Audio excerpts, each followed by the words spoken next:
Sa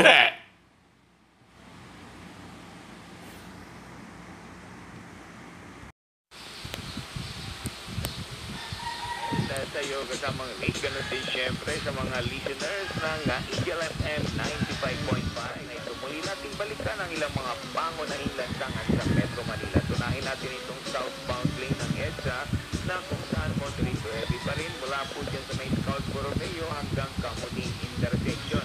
At muli tayo makaranas ng heavy traffic dito na sa may Ponte Dividad sa Cubao all the way to Santolan MRT patungo na Ortigas sa flyover hanggang makababa lamang po dyan sa may Ortigas sa MRT station.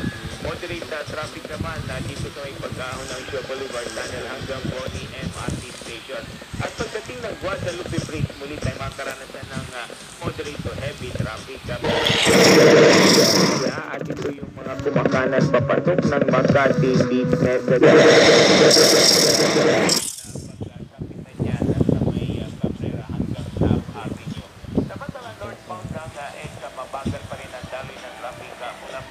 M7 kaya. South Avenue MRT Station at yung mga nanggagaling naman ng Southwest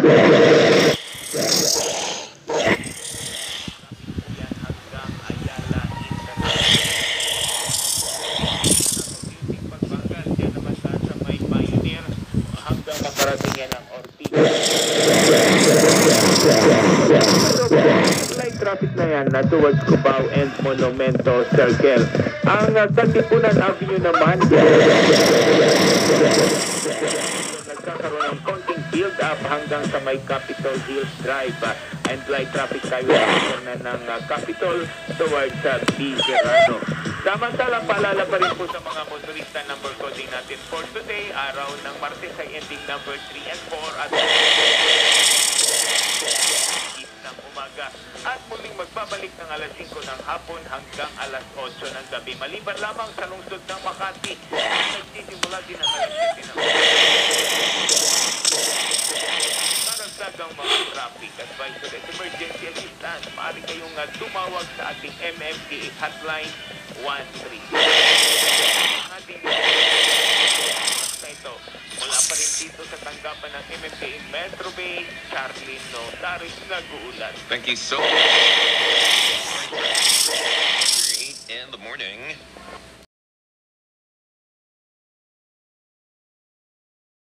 Yes, great morning again sa iyo kasamang Rick. Ganun din syempre sa mga listeners ng Eagle FM 95.5 at sa mga oras na ito muli nating balikan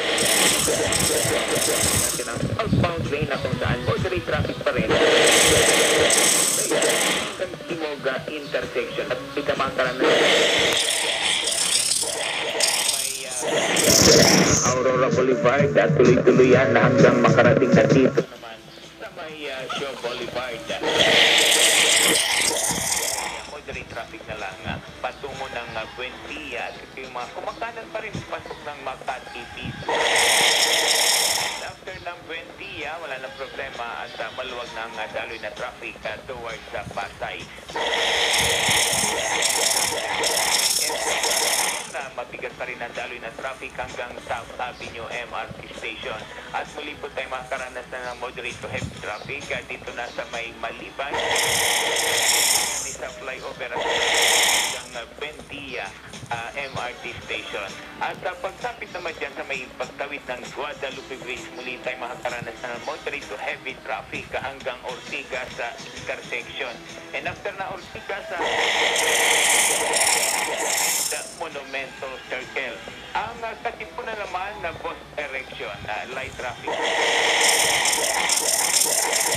Nagkakaroon ng build up sa daloy ng traffic. Full coding natin for today, araw ng Martes ay ending number 3 and 4 at ongoing pa rin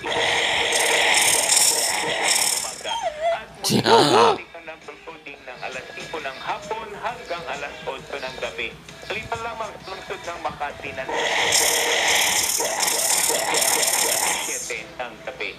Para naman sa karagdagang mga traffic advisory at emergency assistance, maaari kayong tumawag sa ating MMDA hotline 1362. Yan muna, kasamang rin ang ating traffic advisory sa mga oras. Ito mula pa rin dito sa tanggapan ng MMA Metro Bay, Charlie Nosaris, Tagulan. Thank you so much, Sir Charlie. You guys have a great day.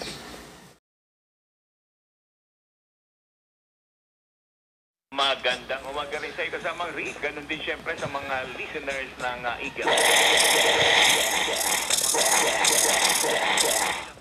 Sa Metro Manila. Napakaluwag na po ng daloy ng traffic dyan sa may Mindanao. Patungo ng North Avenue. Pabalik nito walang problema. Tuloy-tuloy din ang daloy ng mga sasakyan. Mabagal pa rin ang daloy ng traffic. Intersection at muling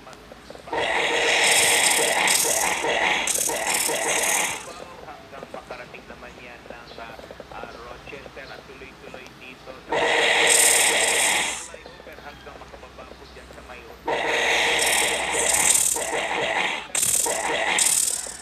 heavy traffic na rin hanggang makarating yan ng Buendia at Ayala yung mga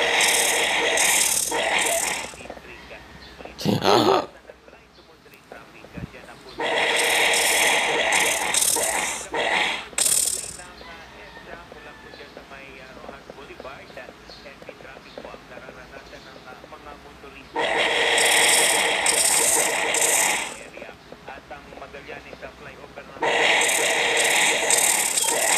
Nakakaranas din po ng pagbagal hanggang sa may Buendia MRT Station.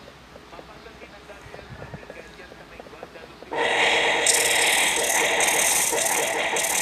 MRT Station. After ng Ortigas, light traffic na yan towards Cubao. Mga motorista na goal coding natin ngayong araw ng Miyerkules ay ending number 4. Pa dyan hanggang alas 10 ng umaga. At muling magbabalik ang number coding ng alas 5 ng Malibay ng Makati na tuloy-tuloy ang number coding mula alas 7 ng sa karagdagang mga traffic advisory at emergency assistance, maaari kayong tumawag sa ating MMDA hotline 136. So yan muna, kasamang Rick ang ating traffic advisory sa oras na ito. Mula pa rin dito sa tanggapan ng MMDA Metro Bay, Charlie Nosaris, nag-uulat. Thank you so much, Sir Charlie. We got one more traffic scan update coming your way later on at 9:30 a.m. for the morning shift.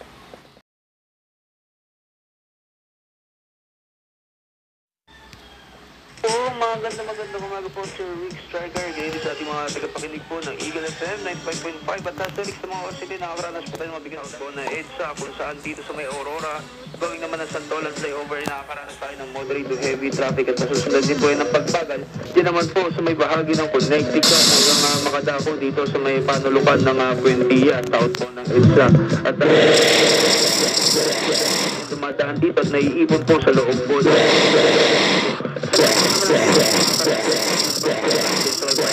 gawin naman ang Pasay Top intersection na masusundan din po ng pagbagal dito sa may Magallanes flyover hanggang makadako dito sa may EDSA Ayala. At kasalukuyan po may nagabungguan po isang bus at isang takot dyan sa area kaya po nakakaranas tayo ng pagbagal.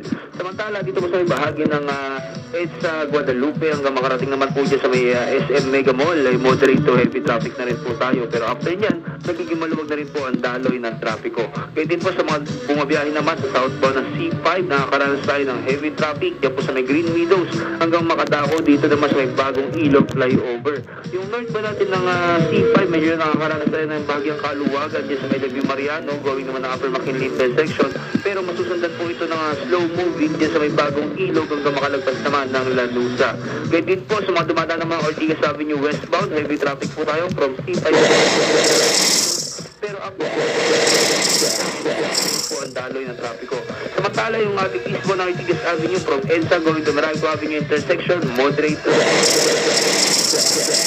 going naman ng C5, nagiging maluwag na po ang daloy din dyan sa area.